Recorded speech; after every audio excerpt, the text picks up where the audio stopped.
صلى عليك الله يا عدناني يا مصطفى يا صافي. Assalamualaikum warahmatullahi wabarakatuh. Alhamdulillahi rabbil alamin. Segala puja dan puji kita rapatkan kehadirat Allah Subhanahu wa taala yang senantiasa memberikan kita hidayah dan inayah, nikmat yang tak boleh kita kira kalau kita nak mengiranya. Mudah-mudahan kita buat yang disuruh oleh Allah dan kita tinggalkan apa yang dilarang. Semoga kita termasuk orang yang bertakwa. Kemudian ucapan salawat dan salam kepada Nabi sallallahu alaihi wasallam. Allahumma shalli ala Sayyidina Muhammad wa ala ali Sayyidina Muhammad. Tuan Imam, Tuan Bilal, pengurusan Masjid Negeri, Datuk-datuk, datin-datin, tuan-tuan, puan-puan, hadirin wal hadirat.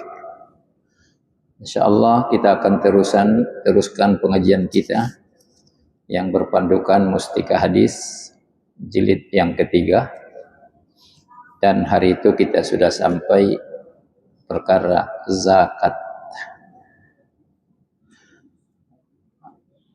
Kita tengok sedikit, tuan-tuan, kita ulang kaji dari hadis Nabi sallallahu alaihi wasallam, "Ma min 'abdin yusalli salatil khams wa yasumu Ramadan." Mana-mana hamba yang sembahyang 5 kali 1 hari 1 malam, kemudian berpuasa pada bulan Ramadan, wa yukhrijuz zakah, dan dia mengeluarkan zakat. Mana-mana orang yang sembahyang 5 waktu, datang Ramadan dia puasa, dan tajuk kita malam ini dia mengeluarkan zakat, ya, dia mengeluarkan zakat. Kalau dia tidak berzakat tidak apa, sebab dia tidak layak. Zakat ini, tuan-tuan, orang yang diberi oleh Allah rezeki melebihi keperluan dia, inilah zakat. Jadi karena Allah memberikan rezeki kepada kita melebihi keperluan kita, logiklah kita berbagi dengan orang yang tidak bernasib baik, ya. Nah, itulah namanya zakat. Wa yatanibul kaba'irus sab'a. Maka selepas itu yang keempat, apa yang patut dibuat? Dia jauhkan dosa-dosa yang besar sebanyak 7. Jadi kalau kita sudah mengeluarkan zakat, apalagi yang kita tengok kepada diri kita, yaitu kita jauhkan melakukan dosa besar. Dosa besar yang dimaksudkan pertama namanya dosa besar syirik. Syirik, ya. Kita kadang-kadang tidak terasa kita amalan syirik, ya. Sebab itu adalah sudah turun temurun. Maka kita cakap boleh baik itu, katanya kan. Tapi sebetulnya hati kecil kita mengatakan bahwa ini amalan syirik. Tapi kita benarkan saja, boleh baik itu kan adat kita. Oke juga baik itu, katanya. Masalah syirik ini tiada tawar-menawar ini, tuan-tuan. Kalau kita sudah syirik, apapun yang kita buat, dia tidak ada pahala. Itu makanya orang yang tidak Islam, macam mana baiknya pun dia tidak akan dapat pahala. Kalau kita orang Islam, sudahlah syirik, ini melakukan dosa besar. Jadi supaya kita jaga diri kita, jangan kita termasuk melakukan syirik. Yang kedua, mengamalkan sihir. Sihir ini adalah ilmu hitam, ya, ilmu yang bukan daripada syarak. Dia dapat di luar. Umpamanya dia puja jin, dia minta tolong dengan jin. Yang kita kenal yang famous itu tuyul, Ya, ini namanya ilmu sihir. Jadi kalau dia mengamal ilmu sihir, amalan ini adalah dosa besar. Atau ilmu-ilmu sihir yang lain lah, ya. Seperti umpamanya ada kita dengar cerita-cerita dulu, dia boleh istilahnya buat cerai orang yang suami istri, ya. Ini yang ilmu dari luar itu, bukan dari Islam tuh, ya. Dari Islam patutnya kita damaikan orang yang bertengkar, tapi dia tidak. Dia ceraikan suami istri, kan kalau sudah bercerai, senyum dia, baru dia tahu siapa saya, katanya. Ilmu ini namanya ilmu sihir itu, kan, ya. Jangan ketiga membunuh orang tanpa sebab.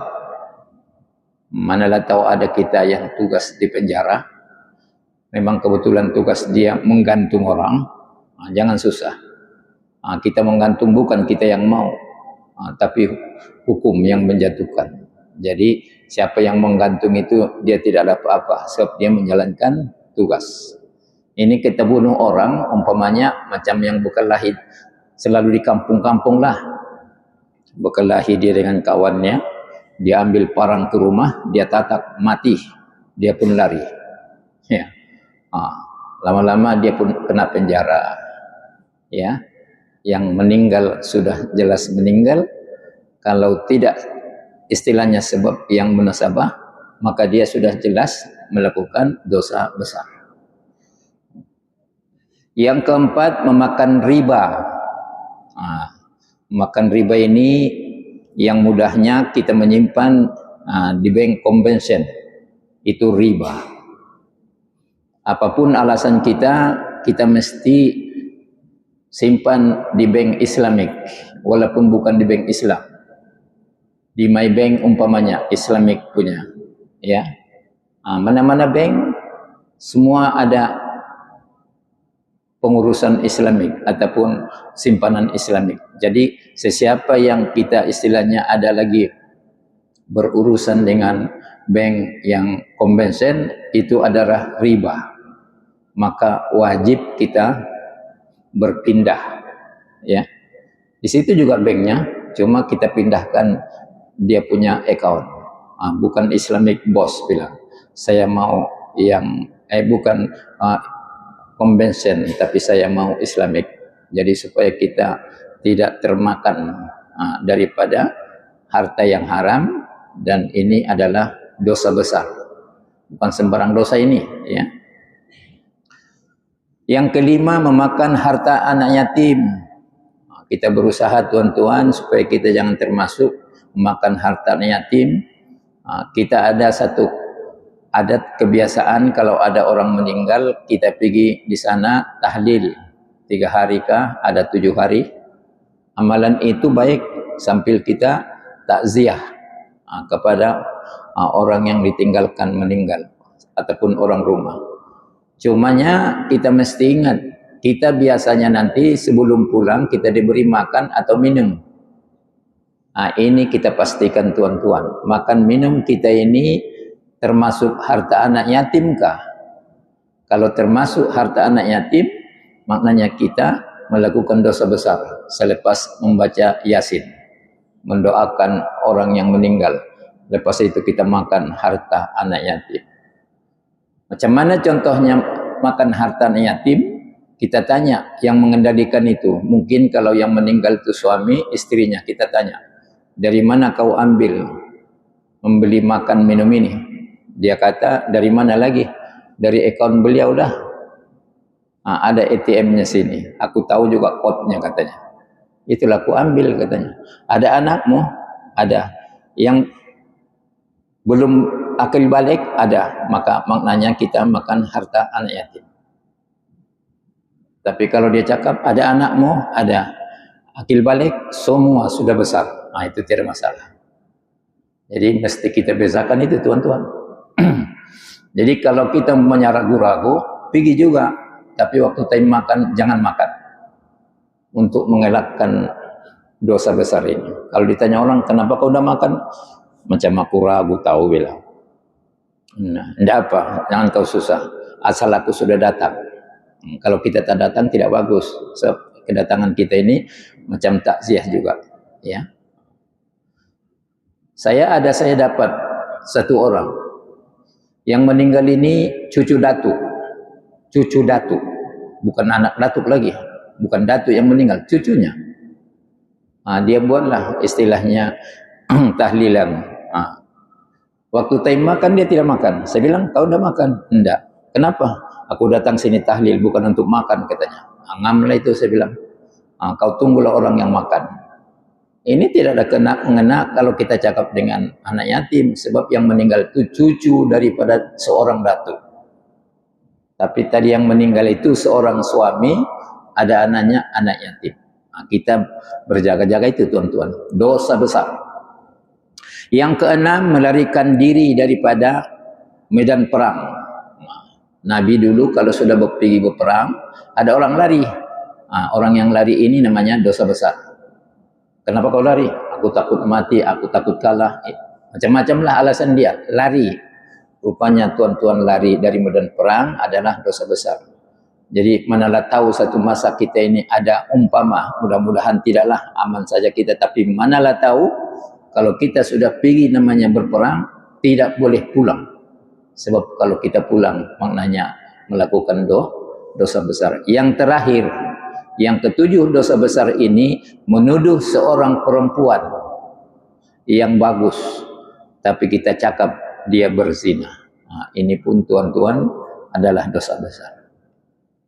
Jadi kalau 7 perkara ini dicampur 4, sembahyang tidak tinggal, puasa oke, dan zakat mengeluarkan, 3 campur 7, 10 amalan ini istilahnya, apa dia jadinya? Nanti dia ambil masar. Illa putihat lahul abawabul jannah wa qila lahu udhul bisalam. Nanti dia ambil masar akan dibuka baginya pintu-pintu sorga. Bukan satu pintu, dibuka pintu-pintu sorga. Dan dikatakan kepadanya, sila masuk ke dalam sorga. Kita bayangkan itu, tuan-tuan. Kita masuk sorga, syukurlah. Tapi nanti rupanya ada orang masuk sorga, ditanya dia, dari mana kau mau pintunya? Bayangkan itu. Inilah keistimewaan waktu dia hidup, dia tidak lupa zakat. Ya. Kalau sembahyang, alhamdulillah katanya. Puasa pun alhamdulillah. Tapi zakat, tunggulah katanya. Sebab tidak juga tahu itu muiz katanya. Ya, di akaun dia itu beratus ribu sudah, tapi tidak pernah bayar zakat. Nauzubillah. Ini perlu kita ambil kira supaya mana-mana rezeki yang diberikan oleh Allah lebih kepada perluan kita, tandanya ada kita simpan. Maka sebetulnya tiap-tiap 1.000 di sana, RM25 adalah hak fakir miskin atau asnaf. Itu senang, hak asnaf. Inilah tuan-tuan, mudah-mudahan kita boleh tengok diri kita, kita adalah salah satu pengamal yang 10 ini. Ya, supaya nanti diambil masar, kita dibuka sorga pintunya dan ditanya dari mana kita mau masuk. Ini namanya ucapan tahniah yang gemilanglah, ya. Sebetulnya asal masuk surga pun syukurlah, tapi rupanya ada orang nanti suruh pilih lagi. Itulah tuan-tuan kelebihan orang yang tidak melupakan kewajiban, ya, tidak melupakan kewajiban. Adapun orang yang melupakan kewajiban, salah satunya dia tidak mengeluarkan zakat. Mana tahu dia tidak mau mengeluarkan zakat sebab dia rasa berugi. Macam alasan Qarun, bah. Orang miskin karena dia bodoh katanya. Saya kaya pasal saya pintar. Jadi katanya tidak payahlah ditolong dia pasal memang dia bodoh terus. Itu alasan Qarun itu. Padahal dulu dia sebelum kaya dia pun miskin. Lupa dia, ini namanya istilah kita lupa kacang di kulit, ya. Bukan bapak dia yang miskin, dia yang miskin, Qarun. Dia jumpa dengan Nabi Musa alaihissalam. Jadi inilah tuan-tuan balasan kepada orang yang tidak mengeluarkan zakat. Dalam sebuah hadis Firman dulu kita tengok. Al-Quran pun ada, tuan-tuan, ya. Memberi kecam kepada orang yang tidak mengeluarkan zakat.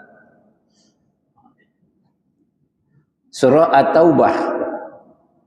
A'udzubillahi minasyaitonir rajim.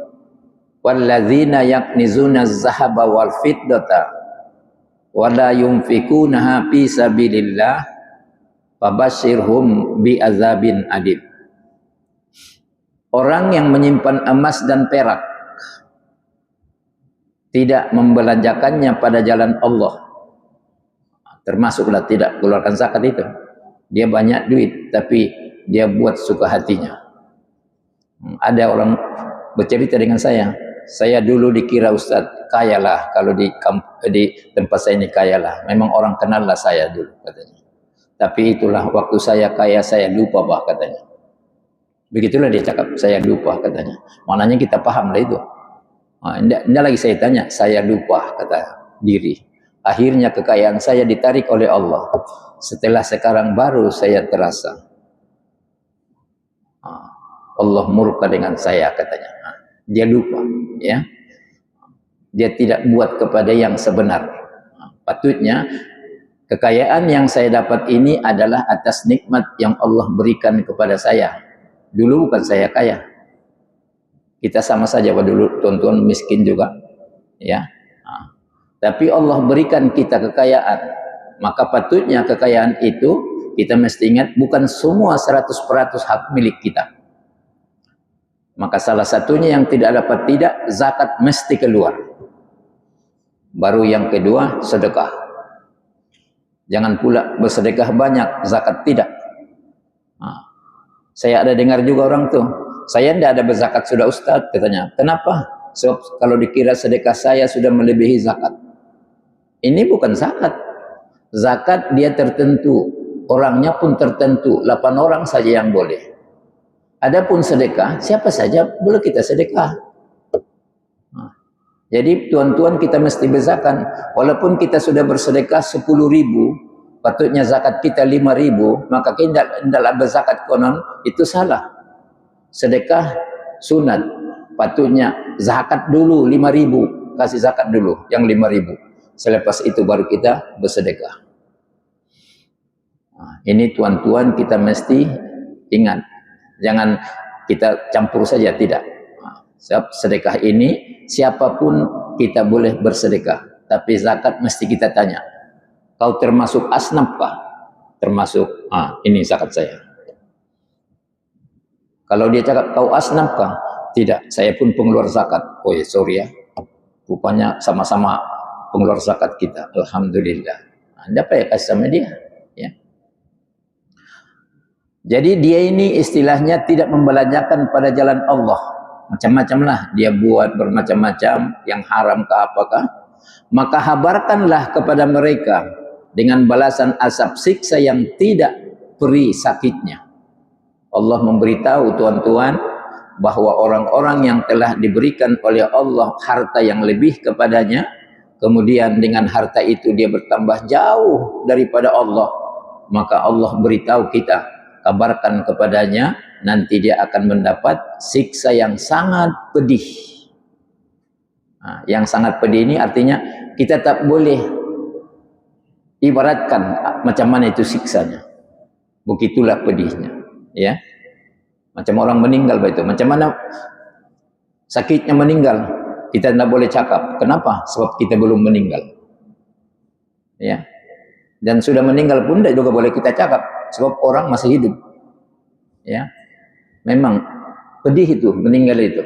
Kita tengok saja bah Nabi SAW di saat-saat terakhir Nabi, apa dia cakap Nabi, ya, pedih, ya. Begitulah asap nanti yang diberikan, pedih, tidak boleh dibayang. Nanti insya Allah kita boleh bayangkan dengan hadis. Ini secara saja, pedih itu nanti firman Allah. Kemudian lagi di ayat yang ke-35, yauma yumha 'alaiha fi nari jahannam fatukwa biha bi jibahuhum wa junubuhum wa zuhuruhum hadza ma kanastum li anfusikum fazuqu ma kuntum taknisun. yaitu pada hari dibakarlah emas dan perak. Emas dan perak tadi dia tidak keluarkan. Dibakar itu nanti, ataupun harta yang tidak dikeluarkan zakatnya itu dibakar dalam neraka jahanam. Bayangkan emas itu kalau dibakar, perak itu dibakar, ataupun ada harta-harta yang lain. Selepas itu diselarlah kepada dahi mereka. Jadi emas yang sudah dibakar tadi, emas yang dia simpan-simpan itu, sebab alasan dia, kau ada keluarkan zakat kah? Tidak, ini kan pakaian katanya. Oh, pakaian kah? Oh, sampai 3 kilo bah pakaian. Ya, 3 kilo. Di sini 2, sini 2, sini 2, ya. Nah, itu kadang-kadang kebanggaan perempuan itu. Jadi supaya kita tengok kita punya istri-istri itu, ya. Jangan sampai membanggakan diri. Terutama saya tengok kalau ada orang kawin, bah, berhabis dia orang tu pakai pakaian. Padahal kadang-kadang minta maafnya lah, sewa rumah, bah, minta maafnya lah, ya. Bukan rumah sendiri, bah, sewa rumah. Tapi sini 2, ya, tidak tahu. Jangan-jangan hutang juga itu. Kita nampak dia punya ria, kita tengok itu, sikit-sikit begini dia itu, supaya nampak, bah, ya, seolah-olah memang dia tayang-tayang. Menayang-nayang ini tuan-tuan itu termasuk memang tidak boleh, tidak itu sebetulnya. Jadi yang itu tuan-tuan sudahlah besar begitu, kita tanya dia, kau ada zakat kah ini, bilang. Jangan-jangan terkejut dia itu. Mana ada zakat pakaian katanya. Pakaian 85 gram saja. Limpas 85 gram, limpasnya itu wajib zakat. 50 gram, kalau 50 gram saja 20 tahun, tidak payah zakat. Tapi kalau sudah 3 kilo, berapa lebihnya sudah itu? Ya, ini tuan-tuan perlu kita tengok kepada keluarga kita lah terutamanya, ya. Jadi oleh karena itu diselar kepada dahi mereka. Bayangkan itu. Kemudian kepada rusuk mereka. Ini dahi, cap, diselarlah. Kepada rusuk belakang badan mereka. Sudah diselar, dikasih tocan lagi sekali tahu loh. Inilah harta yang kau simpan dulu. Orang kalau kita tengok kalau mau tinju, sebelum tinju kan, sebelum tinju dia cakap sesuatu, Pak, melemahkan badan kawan dia itu kan. Nah, itu psikonya. Ini pun bayangkan, sudah begitu teruk dicakap lagi, inilah harta yang kau simpan dulu waktu di dunia. Rasakanlah katanya. Nah, inilah untuk ingatan kita tuan-tuan, mudah-mudahan kita tidak termasuk ini. Inilah yang kamu simpan untuk kepentingan diri kamu sendiri. Oleh itu, rasalah azab siksa yang dari apa yang kamu simpan itu. Nah, inilah tuan-tuan kenyataan firman Allah Subhanahu wa taala, supaya mudah-mudahan bukan kita tidak disuruh menyimpan harta, boleh. Kita boleh mengumpulkan harta, tapi jangan kita lupa zakatnya. Itu saja. Bukan tidak boleh mengumpulkan harta, ya. Macam istilahnya, bekerjalah kita seolah-olah kita hidup selama-lamanya. Tapi dalam masa yang sama jangan lupa, ikmal li akhiratik ka'anna tamutu ghadan. Beribadat untuk akhirat seolah-olah besok mati. Sebahagian yang ada di antara kita, kalau namanya kerja dunia, 24 jam. Boleh 24 jam dia pakai. Tapi tidak sembahyang isya, tidak sembahyang subuh, tidak sembahyang asar. Alasan sibuk. Ini namanya untuk dunia sahaja. Padahal kita tidak tahu kalau kita sudah mati, apa yang kita cari ini belum tahu lagi kita bawa. Belum tahu. Sebab yang mau kita bawa pun tidak banyak tuan-tuan. Paling-paling mungkin 1.000 ringgit saja itu yang mau kita bawa. Jangan-jangan tidak sampai. Saya diberitahu kalau kita urus di masjid negeri, ambil saja itu kain kafan free. Tengok, free sudah kain kafan kita. Urus di masjid negeri. Termasuk di kampung kami Seri Pandan. Boleh urus sana, free kain kafan. Untuk kuburan, itu runding dengan orang kubur lah. Begitulah mudahnya kita, tuan-tuan meninggal. Jadi kalau kita berhabis kononnya untuk mencari dunia, kita tinggalkan untuk masa akhirat, sebab akhirat itulah istilahnya yang akan kekal selama-lamanya, maka kita rugi. Ya. Jadi kalau ada kawan kita yang berhabis keduniaan, namanya kawan, perlu kasih tahu. Kau ini salah baik ini bilang. Kasih tahu sama dia. Kita tidak dilarang mencari sebanyak-banyaknya, tapi dalam masa yang sama jangan tinggalkan kewajiban. Ini barulah namanya sesuai dengan doa kita, Rabbana atina fid dunya hasanah. Insyaallah Allah berikan kita rezeki yang lebih. Wa fil akhirati hasanah. Dalam masa yang sama, mudah-mudahan di akhirat pun kita diberi oleh Allah hasanah. Salah satunya tandanya apa? Kita tunaikan kewajiban kita. Macam mana sibuknya pun mesti sembahyang. Kita kadang ada setengah-setengah tempat, kalau ada meninggal, sembahyang di rumah dia. Itu bagi dia bagus itu, sembahyang di rumah. Kita pun ikutlah sembahyang di rumah dia. Tidaklah pergi surau, tidak pergi masjid. Pasal pergi sembahyang di rumah dia. Tahu-tahu kadang-kadang sebahagian kita tanya, mana orang rumah? Kau paham dah itu Ustaz, orang rumah sibuk begitu katanya. Mengurus makanan kita katanya. Sengaja dia tunjukkan dengan kita yang dia tidak sembahyang maghrib. Kita sembahyang di rumah dia, dia tidak. Kalau dia perempuan, tidak apa. Datang bulan.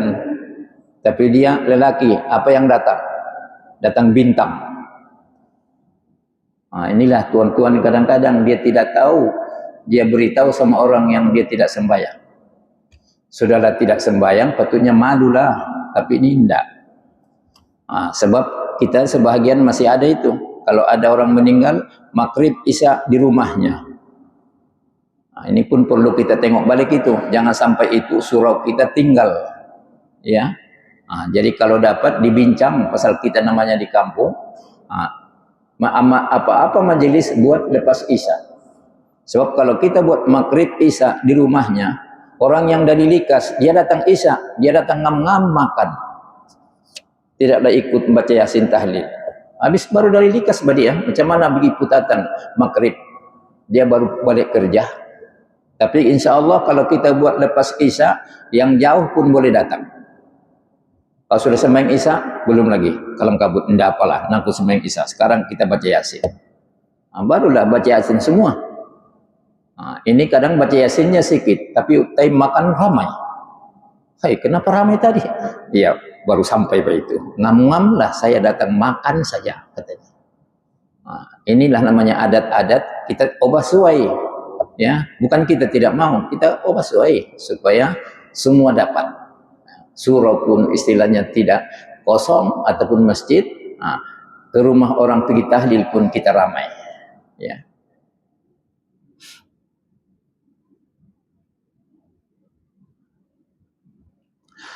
Kalaulah amalan orang yang kedekut tadi, kedekut itu kan dia tidak mengeluarkan zakat kedekut ini, ya. Bahil bin kedekut, bukan sebangsa kedekut saja nih. Ini namanya orang bahil bin kedekut. Kenapa kau nak keluarkan itu zakat? Susah betul mencari duit kau ini. Kau ingat dulu, aku pun miskin bayi ini, tapi berhabis aku baru kaya katanya. Jadi sudah kaya begini mau dikasih dengan orang miskin katanya. Itu kedekut, ya. Dia tidak tahu apa kebaikan istilahnya mengeluarkan zakat. Allah memberitahu dalam surah Ali Imran yang bermaksud, dan jangan sekali-kali orang yang bahil dengan harta yang telah dikurniakan oleh Allah kepada mereka dari kemurahan menyangka bahwa sikap bahil itu baik bagi mereka. bahkan ia adalah buruk bagi mereka. Mereka akan disiksa dengan dikalungkan dan dibelikan badan mereka dengan apa yang mereka bakhilkan itu pada hari kiamat kelak. Nah, inilah jadinya tuan-tuan, orang yang tidak mengeluarkan zakat diistilahkan dalam Al-Quran bakhil. Nah, maka orang yang bakhil ini nanti jangan ingat baik. Nah, Allah beritahu, jangan kau ingat itu baik. Tidak, itu buruk bagimu. Karena apa? Nanti istilahnya di hari akhirat kita dikalungkan. Nah, kalau umpamanya tadi emas perak itu dikalungkan dengan perak, dibelikan ke badan kita. Kita bayangkanlah kalau ular melilit badan mana-mana individu, alamat mati. Ya, begitulah nanti di hari kiamat. Jadi tuan-tuan, jelas kepada kita, memang tiada jalan supaya seseorang boleh tidak mengeluarkan zakat. Tiada, mesti mengeluarkan zakat. Macam sembahyang begini, tidak ada alasan supaya tidak sembahyang kecuali tidak sedar. Kalau masih lagi sedar, kau sakit, bahkan sakit, boleh lagi pergi tandas? Tidak boleh. Boleh lagi sembahyang? Tidak boleh. Mesti boleh bilang. Tidak boleh pergi tandas katanya.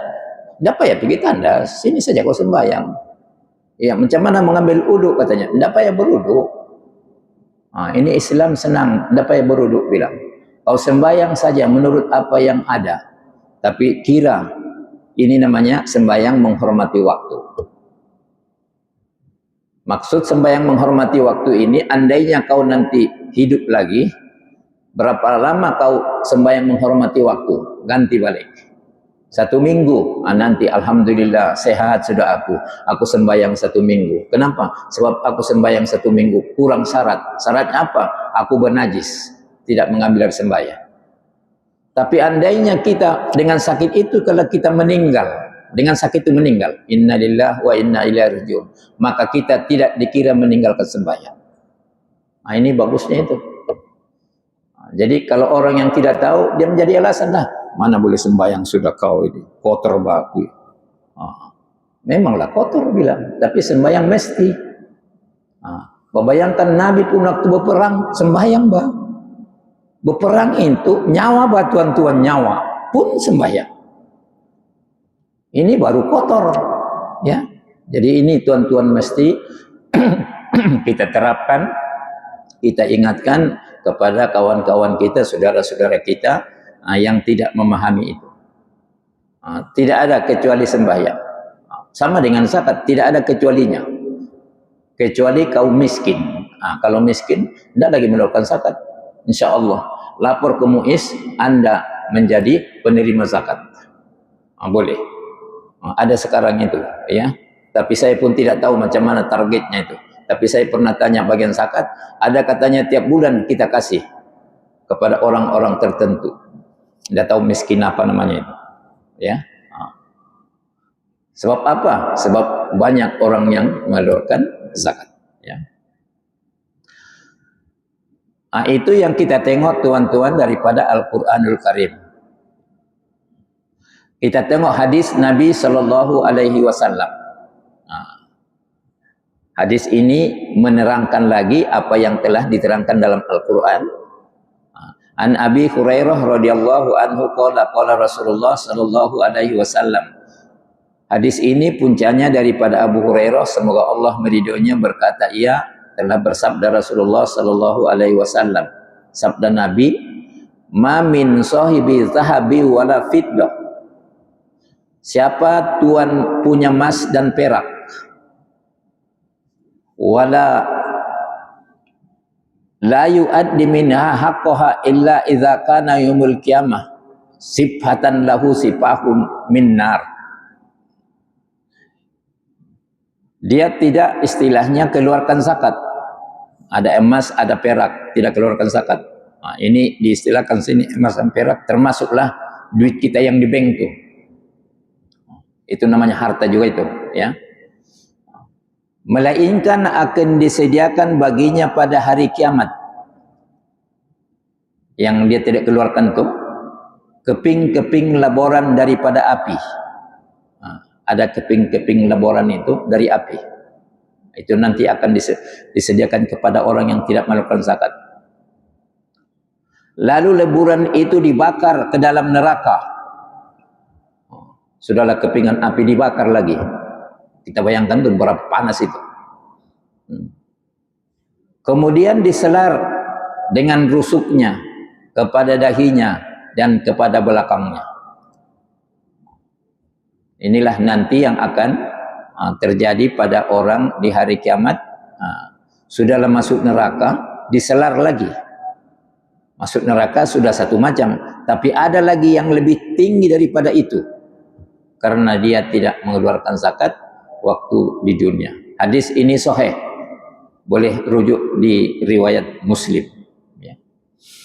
Inilah tuan-tuan ingatan kepada kita, yaitu kalau mana-mana duit kita yang melebihi keperluan kita dan kita simpan, kalau sudah sampai 1 tahun wajib keluar zakat.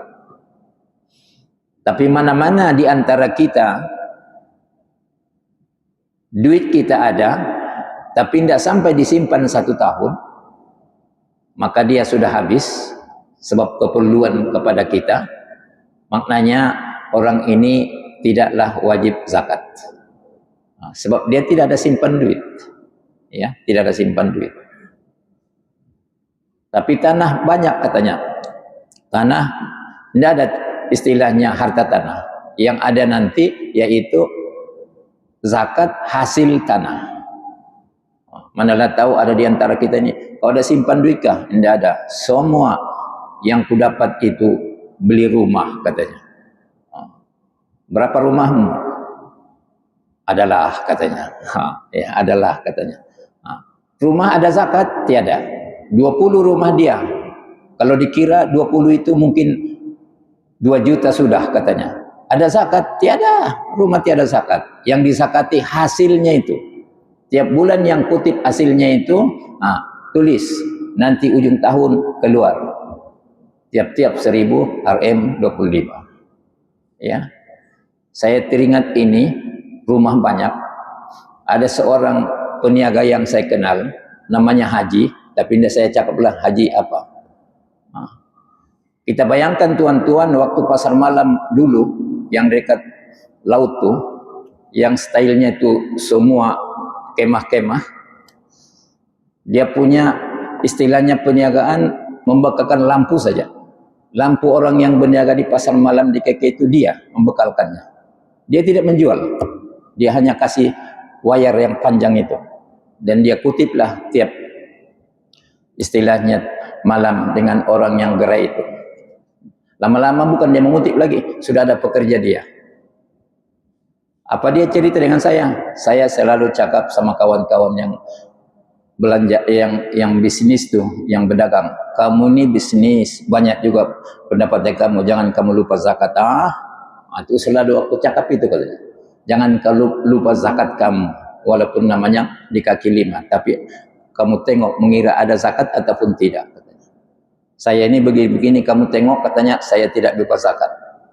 Alhamdulillah berkat dengan itu agaknya sekarang ini saya diberitahu oleh orang, mana si anu, apalagi dia sudah tua.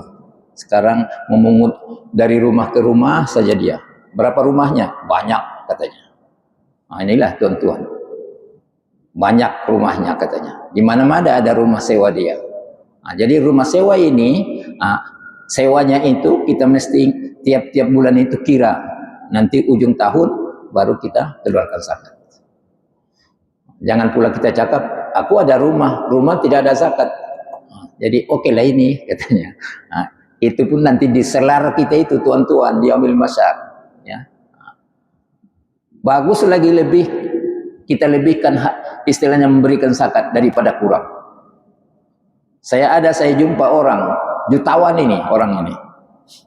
Bininya cakap, kami kalau mengeluarkan zakat katanya, kalau ada saya beli bag yang mahal, itu akan saya zakati itu katanya. Padahal tuan-tuan patutnya, kalau sesuatu benda kita duit, kita sudah beli benda, benda itu tidak ada hasil, tidak perlu zakat. Tapi karena dia takut, maka karena beg itu katanya terlalu mahal, maka harga beg itu saya zakati. Jadi andainya umpamanya zakat dia umpamanya hari ini 10.000, harga beg 10.000, maka yang wajib zakatnya 20.000. Begitulah istilahnya hati-hatinya dia. Jadi tuan-tuan, kita tengok balik rezeki yang Allah berikan yang kita simpan, jangan simpan saja, tapi tengok zakatnya. Wallahu a'lam. Assalamualaikum warahmatullahi wabarakatuh.